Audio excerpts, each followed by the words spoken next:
नमस्कार दोस्तों, जय हिंद। तो हम लोग मिशन CBT 2 के तहत आज रीजनिंग की क्लास लेकर हाजिर हुए हैं।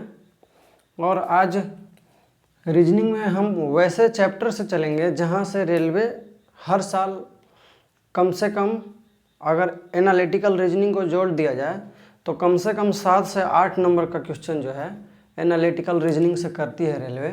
तो आज हम लोग एनालिटिकल रीजनिंग में प्रवेश करेंगे और एनालिटिकल रीजनिंग से शुरू करेंगे।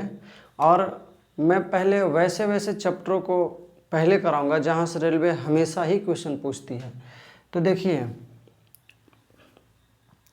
एनालिटिकल रीजनिंग जो होता है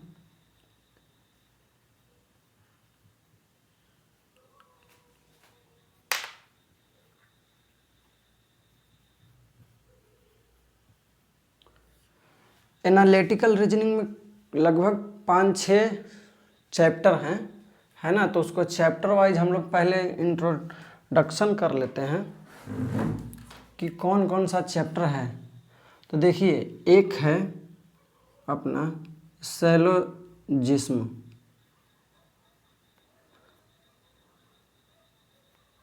जिसको साइलोलिज्म भी बोलते हैं।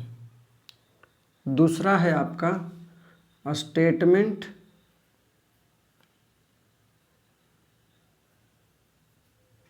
And argument.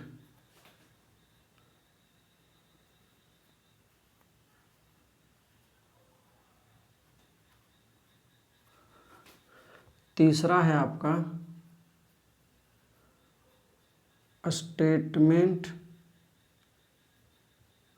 And conclusion.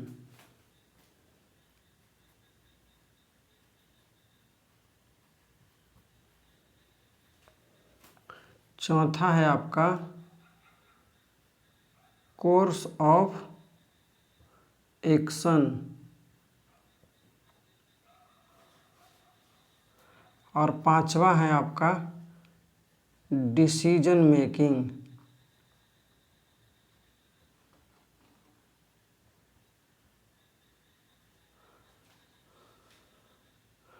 और छठा है cause and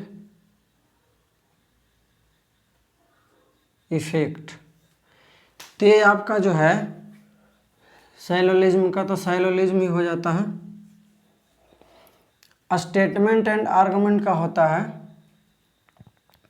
statement and conclusion का होता है, कोर्स ऑफ एक्शन का होता है, डिसीजन मेकिंग का होता है और कोर्स ऑफ एक्शन। यानी कि ये 6 चैप्टर होता है और 6 चैप्टर को मिला के एक सेक्शन बनाया गया है एनालिटिकल रीजनिंग।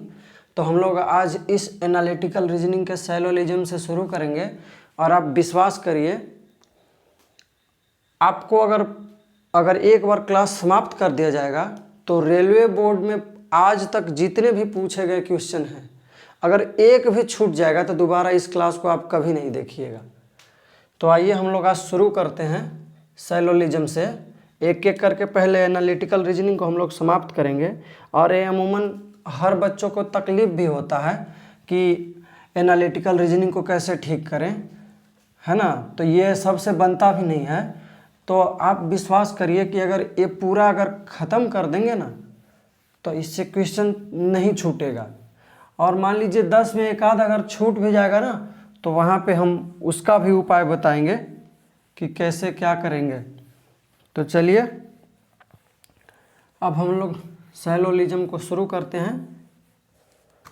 सैलोलिज्म को हिंदी में बोलते हैं न्याय एवं निगमन। न्याय एवं निगमन।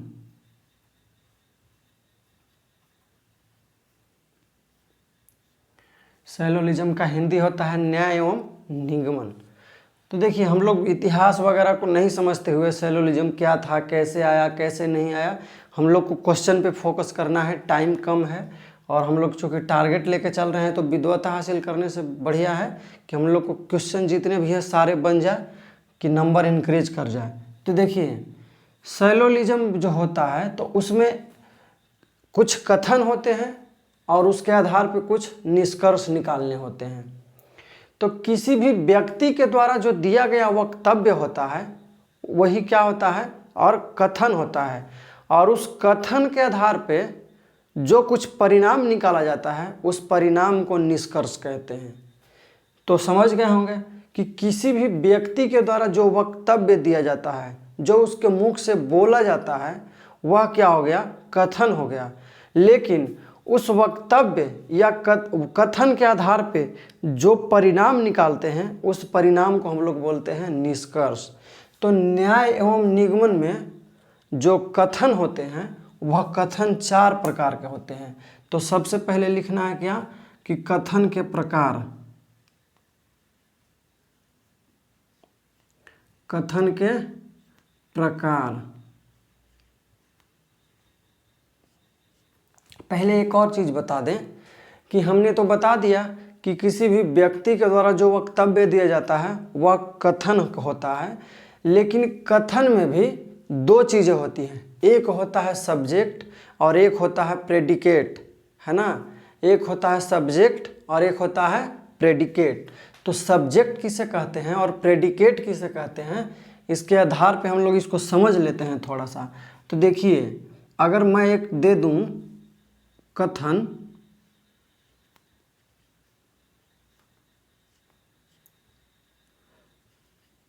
सभी आम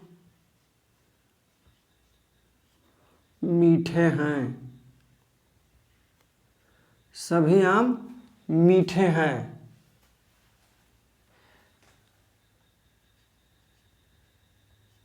सभी आम मीठे हैं। तो यहाँ पे जो हो जाएगा, ये हो जाएगा सब्जेक्ट। ये यहाँ पे जो मीठे हो जाएगा ये हो जाएगा प्रेडिकेट। तो सब्जेक्ट और प्रेडिकेट यहाँ से आपको समझ में आ गया होगा। जैसे और एग्जाम्पल ले लेते हैं।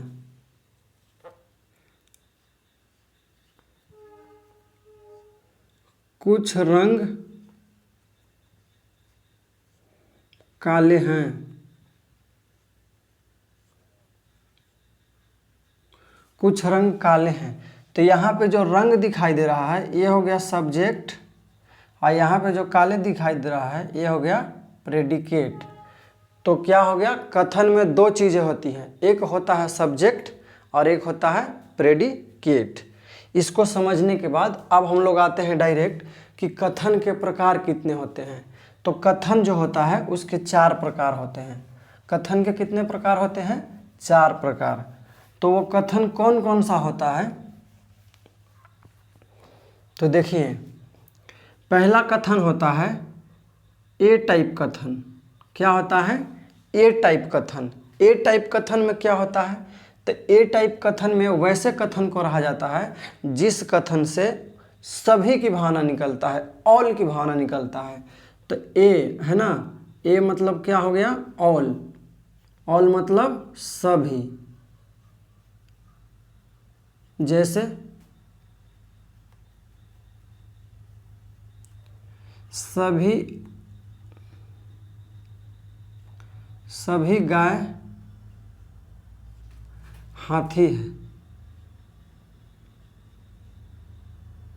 सभी गाय हाथी हैं। तो यहाँ पे देख रहे हैं कि सभी का सेंस आया है। क्या आया है, सभी का सेंस आया है। तो ये किस टाइप के कैटेगरी में चला जाएगा, तो ए टाइप की कैटेगरी में चला जाएगा। और चूंकि मैं आपको 100 और 50 का कॉन्सेप्ट बताऊंगा, तो इसके साथ ही मैं ये बताता चलूँगा कि ए टाइप का जो वैल्यू होता है ना, उसका वैल्यू मान होता है 100 और 50। तो अभी आपको 10-15 मिनट के अंदर में सब पता चल जाएगा कि ये 100 और 50 कैसे लिख रहे हैं। दूसरा जो होता है, दूसरा जो कथन होता है वो होता है ई टाइप कथन। क्या होता है, ई टाइप कथन। ई टाइप कथन में जो होता है, इसमें होता है नो की सेंस। इसमें क्या होता है, नो का सेंस। नो का सेंस कहने का मतलब कि सीधा इनकार कर दे, नहीं, कुछ नहीं। मतलब हाँ की 0% संभावना हो, ना कि 100% संभावना हो। तो क्या बोलते हैं इसको, नो। नो का मतलब होता है नहीं या कोई नहीं।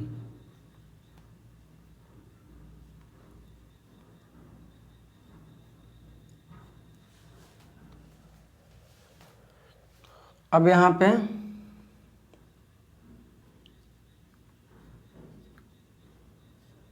कोई गाय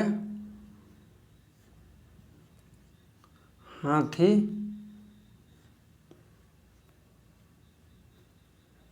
नहीं है, कोई गाय हाथी नहीं है। तो ये देखिए इसमें क्या होता है कि सबसे पहले चीज़ समझने वाली एक बात और है कि यहाँ पे देखिए क्या सेंस आ रहा है, ऑल, यानी कि सभी गाय हाथी हैं, मतलब कि सभी गाय हाथी है। तो यहाँ पे नकारात्मक कुछ बात हुई है, नहीं हुई है। तो इसीलिए ये जो कथन होता है वो पॉजिटिव होता है। क्या होता है? पॉजिटिव होता है, धनात्मक होता है। कथन कैसा होता है? धनात्मक होता है। तो यानी कि क्या हो गया, सभी गाय हाथी हैं, तो ये धनात्मक हो गया। और ये देखिए क्या कह रहा है, नहीं, कोई नहीं, है ना। और ये जैसे में किया हुआ है कि कोई गाय हाथी नहीं है, यहाँ पे हाईलाइट करना है कि क्या है, नहीं है।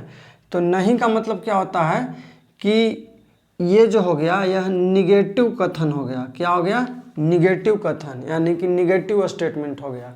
और निगेटिव स्टेटमेंट का जो मान होता है किसका, नो वाले का, इसका होता है 100 एंड 100। 100 एंड 100 कहने का मतलब आप समझ रहे होंगे कि जैसे यहाँ पे क्या है, गाय है, और यहाँ पे क्या है, हाथी है। तो एक होता है सब्जेक्ट और एक होता है प्रेडिकेट। तो जैसे ही ऑल का केस आएगा तो ऑल में सब्जेक्ट का मान हो जाएगा 100 और प्रेडिकेट का मान क्या हो जाएगा, 50। उसी तरीके से अगर नो आएगा तो नो में जो हो जाता है सब्जेक्ट और प्रेडिकेट दोनों का मान जो हो जाता है वह क्या हो जाता है, 100 हो जाता है। लेकिन यहाँ पे जो है ये पॉजिटिव हो जाएगा और यहाँ पे ये निगेटिव हो जाएगा, यही अंतर होता है। उसके बाद जो आता है अपना अगला कॉन्सेप्ट, अगला कॉन्सेप्ट आता है आई टाइप। क्या होता है? I type concept. तो आई टाइप में क्या होता है कि देखिए इसमें हो गया सभी, इसमें हो गया कोई नहीं, तो तीसरा होता है कि कुछ, यानी कि सम, यानी कि कुछ। तीसरा हो गया क्या, कुछ। तो अब यहाँ से समझिए आप, एक तो पढ़ लिए ऑल, एक तो पढ़ लिए क्या, नो, मतलब एक हो गया सभी, एक हो गया कोई नहीं, और तीसरा टाइप जो होता है वो होता है कुछ। जैसे कुछ गाय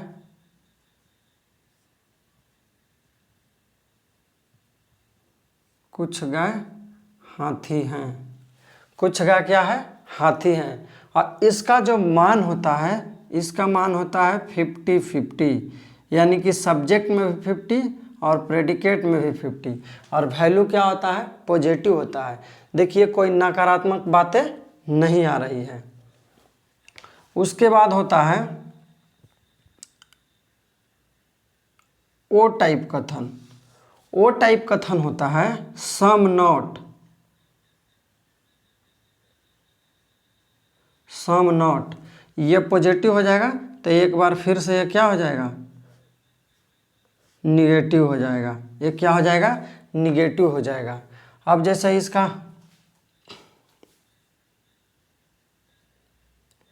कुछ, अब बीच में लग जाएगा डॉट और उसके बाद लगेगा नहीं, है ना। ये है कोई नहीं और ये है कुछ, मतलब कुछ नहीं। कुछ नहीं का मतलब इसका उदाहरण समझना है कि ये अगर मान लेते हैं कि ये क्या हो गया, अगर ये मान लेते हैं कि गाय है और ये हो गया हाथी, है ना। तो यहाँ से हमको समझ में आ रहा है कि ये जो पार्ट है ये वाला हम अभी बताते हैं आपको। ये वाला जो पार्ट आपको दिख रहा है, ये जो क्रॉस कर रहे हैं, तो ये वैसा सेक्शन है जहाँ पे हाथी और गाय दोनों को डिनोट कर रहा है, यानी कि हाथी और गाय दोनों जहाँ पे शामिल है वो इस भाग को सूचित करता है। लेकिन ये भाग आप देखिए तो ये भाग है ना, ये भाग, तो ये भाग वैसे है ना, कि वैसे भाग है ना। ध्यान से देखिएगा, ये वैसे भाग है कि कुछ हाथी जो है गाय नहीं है, कुछ हाथी जो है गाय नहीं है। तो इसका यही मतलब है कि कुछ नहीं।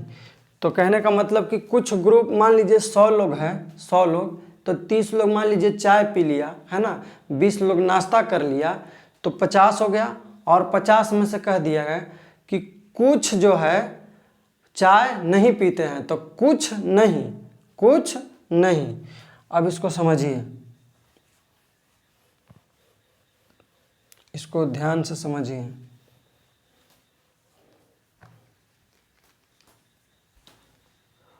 ओ में हो जाता है सम नॉट,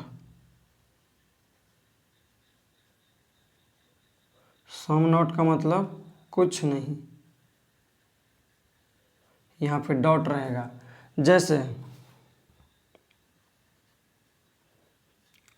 कुछ हाथी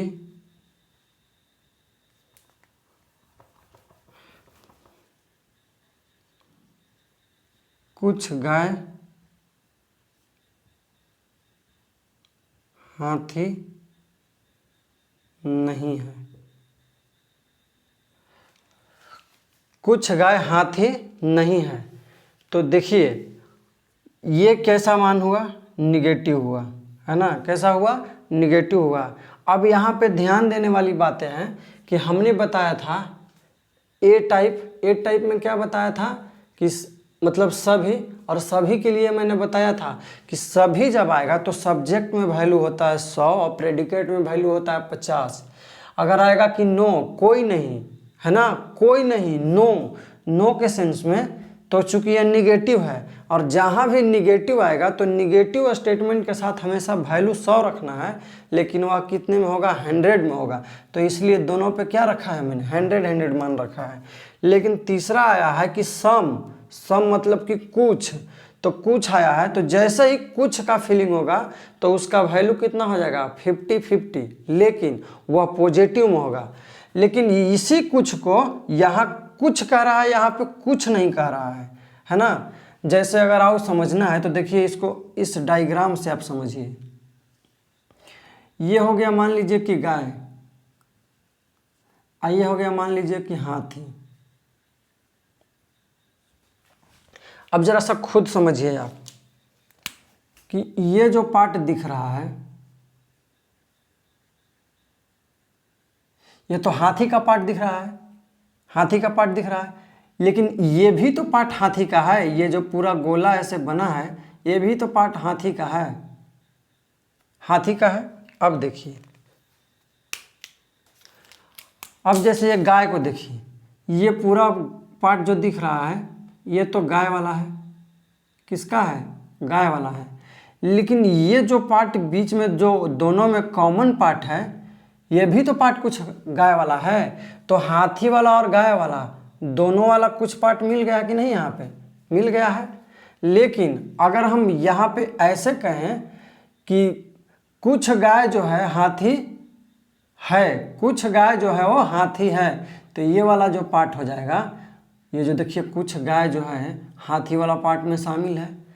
और फिर अगर कह देगा कि कुछ हाथी गाय है, कुछ हाथी गाय है, तो हाथी वाला गोला तो यहाँ पे भी है ना ये, तो इसलिए कह रहा है कि कुछ हाथी गाय है। लेकिन अगर कह दे कि कुछ गाय हाथी नहीं है, तो देखिए तो इधर वाला जो गाय है, इधर वाला गाय हाथी के अंदर में तो नहीं है ना, हाथी के अंदर में नहीं है। तो इसी पार्ट को यहाँ पे हम लोग सेंटेंस के रूप में व्यक्त करते हैं।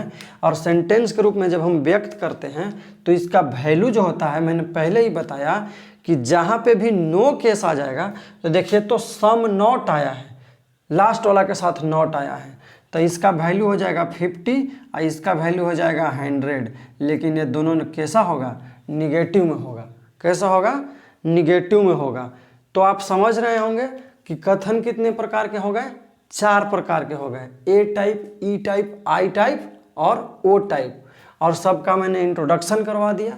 तो आज की क्लास को इतना रहने देते हैं, क्योंकि इस क्लास को अगर धीरे धीरे नहीं सीखेंगे, अगर एक दिन में ज़्यादा बर्डन दे देंगे तो इस क्लास को हम लोग अच्छे से कंप्लीट नहीं कर पाएंगे और क्वेश्चन जो है सो बार बार आपका छूट ही जाएगा।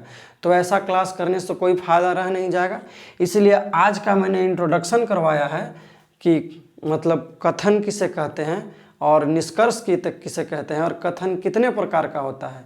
उसके बाद कल की क्लास में हम लोग पढ़ेंगे कि कथन से निष्कर्ष कैसे निकालते हैं, निष्कर्ष कितने प्रकार के होते हैं, और अगर 1, 2 कथन वाले, 3 कथन वाले, 4 कथन वाले कैसे सवालों को हम 5 से 10 सेकंड में, मैक्सिमम 30 से 20 सेकंड होते होते कैसे सॉल्व करते हैं, तो उसके बारे में हम लोग जानेंगे। तो आज की क्लास को यहीं समाप्त करते हैं। जय हिंद।